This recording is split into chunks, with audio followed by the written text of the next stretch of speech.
Hello and नमस्ते साथीहरु, स्वागत छ तपाईलाई हाम्रो डिजिटल च्यानलमा। र आजको भिडियोमा चाहिँ हामी कुरा गर्नेवाला छौं Realme 7 को बारेमा। हो, यो चाहिँ नेपालमा लन्च हुन लागिसकेको छ र कति जनाले पनि यो फोनलाई चाहिँ कुरिराख्नु भएको होला। र आज चाहिँ म यो भिडियोमा भन्ने छु कि यो फोन चाहिँ कहिलेसम्म चाहिँ नेपालमा लन्च हुँदै छ र कति प्राइसमा चाहिँ यो लन्च हुनेवाला छ र के कस्ता स्पेक्स चाहिँ हामीले यो फोनमा देख्छौं भनेर चाहिँ यो भिडियोमा म भन्न गइरहेको छु। यदि तपाईहरु चाहिँ हाम्रो च्यानलमा नयाँ हुनुहुन्छ भने चाहिँ हाम्रो च्यानललाई सब्स्क्राइब गरिदिनु होला र साइडमा रहेको बेल आइकनलाई पनि अल नोटिफिकेसनमा राख्दिनु होला। र साथीहरु, तपाईहरुको टाइम वेस्ट नगरी भिडियो स्टार्ट गरौँ। अब यो फोनको कुरा गर्दा चाहिँ तपाईले यसलाई दराज अनलाइन शपिङ एपबाट चाहिँ 11/11 भनेको नोभेम्बर 11 मा चाहिँ तपाईले यो फोन किन्न सक्नुहुनेछ र यसको सेल्स पनि त्यही दिनै रहेको छ। र अब यसको अरु स्पेक्सको कुरा गर्दा चाहिँ तपाईले यसको डिजाइन र डिस्प्ले कुरा गरौँ। यसमा चाहिँ तपाईले 6.5 इन्चको चाहिँ आईपीएस एलसीडी प्यानल चाहिँ देख्न सक्नुहुनेछ, जसमा चाहिँ तपाईहरुको एस्पेक्ट रेशियोको कुरा गर्दा चाहिँ 20:9 एस्पेक्ट रेशियोको चाहिँ यो फोन रहेको छ भने चाहिँ यसमा चाहिँ तपाईले 90 हर्ट्ज को रिफ्रेश रेट पनि देख्न सक्नुहुनेछ। र अगाडि ग्लासमा प्रोटेक्सनको लागि चाहिँ तपाईले कर्निङ गोरिल्ला ग्लासको चाहिँ प्रोटेक्सन पनि दिएको छ।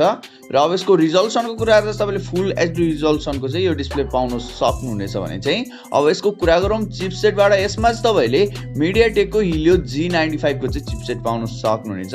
र जीपीयू को कुरा गर्दा तपाईले मालीको G76MC4 भन्ने चाहिँ जीपीयू पाउन सक्नुहुनेछ। र यसको जीपीयू को परफर्मेन्स र यसमा गेमिङ परफर्मेन्सको कुरा गर्नुहुन्छ भने चाहिँ तपाईले चाहिँ एउटा राम्रै परफर्मेन्स चाहिँ यो फोनमा पाउन सक्नुहुनेछ, किनभने यसमा चाहिँ तपाईले दिएको मिडियाटेकको हिलियो G95 चाहिँ गेमिङ चिपसेट भएको कारणले वान अफ दी राम्रो परफर्मेन्स चाहिँ यो फोनले दिन्छ। र अब यसको र्याम र रोमको कुरा गर्दा चाहिँ तपाईले 6GB र 8GB को चाहिँ दुईटा भेरिएन्ट पाउन सक्नुहुनेछ भने चाहिँ तर दराज अनलाइन शपिङ एपबाट चाहिँ तपाईले 8GB र्याम मात्र एउटा हायर भेरिएन्ट मात्र किन्न सक्नुहुनेछ, जसमा तपाईहरुको LPDDR4X को चाहिँ र्याम देख्न सक्नुहुनेछ भने चाहिँ स्टोरेजको कुरा गर्दा तपाईले 128GB को UFS 2.1 को चाहिँ स्टोरेज देख्न सक्नुहुनेछ। अब कुरा गरौँ यसको सफ्टवेयर र युआई को बारेमा।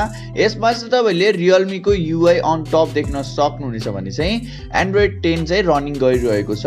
र अब यसको फ्रन्ट क्यामेराको कुरा गर्दा चाहिँ तपाईले 16 मेगापिक्सलको चाहिँ फ्रन्ट क्यामेरा देख्न सक्नुहुनेछ भने चाहिँ अब यसको रियर क्यामेराको कुरा गर्दा चाहिँ तपाईले क्वाड रियर क्यामेराको चाहिँ सेटअप पाउन सक्नुहुनेछ, जसमा चाहिँ तपाईहरुको मेन सेन्सरको कुरा गर्दा चाहिँ 64 मेगापिक्सलको चाहिँ सेन्सर देख्न सक्नुहुनेछ भने चाहिँ 8 मेगापिक्सलको चाहिँ अल्ट्रा वाइड एंगल दिएको छ भने 2 मेगापिक्सलको चाहिँ म्याक्रो र डेप्थ सेन्सर गरी दिएको छ।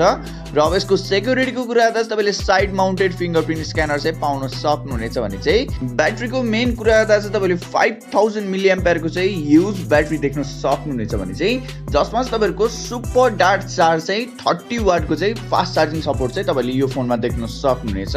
र अब यसको प्राइस र अवेलेबिलिटीको कुरा गर्दा चाहिँ तपाईले Realme 7 को 8GB र 128GB भेरिएन्टको प्राइस चाहिँ तपाईले 35000 सम्म चाहिँ यो फोन किन्न सक्नुहुनेछ। र यसको अवेलेबिलिटीको कुरा गर्दा चाहिँ मैले अघि नै भनिसकेको छु कि नोभेम्बर 11 सम्म चाहिँ तपाईले यो फोन दराज अनलाइन शपिङ एपबाट चाहिँ किन्न सक्नुहुनेछ। र यही नै थियो साथीहरु Realme 7 को चाहिँ नेपाली प्राइसको बारेमा र यसमा चाहिँ के कस्ता स्पेक्स छन् भनेर, र यो चाहिँ कहिलेसम्म लन्च हुँदैछ भनेर पनि मैले आज यो भिडियोमा मैले कभर गरिसकेको छु। आशा गर्दछु हजुरहरुलाई चाहिँ भिडियो मन पर्यो होला र तपाईहरुलाई चाहिँ यो फोन कस्तो लाग्यो तल कमेन्ट बक्समा चाहिँ भन्न नबिर्सिनु होला। र यदि तपाईहरु चाहिँ हाम्रो च्यानलमा नयाँ हुनुहुन्छ भने चाहिँ हाम्रो च्यानललाई सब्स्क्राइब गरिदिनु होला। यति भन्दै हजुरहरुबाट म बिदा माग्न चाहन्छु। हस्त नमस्ते, जय नेपाल।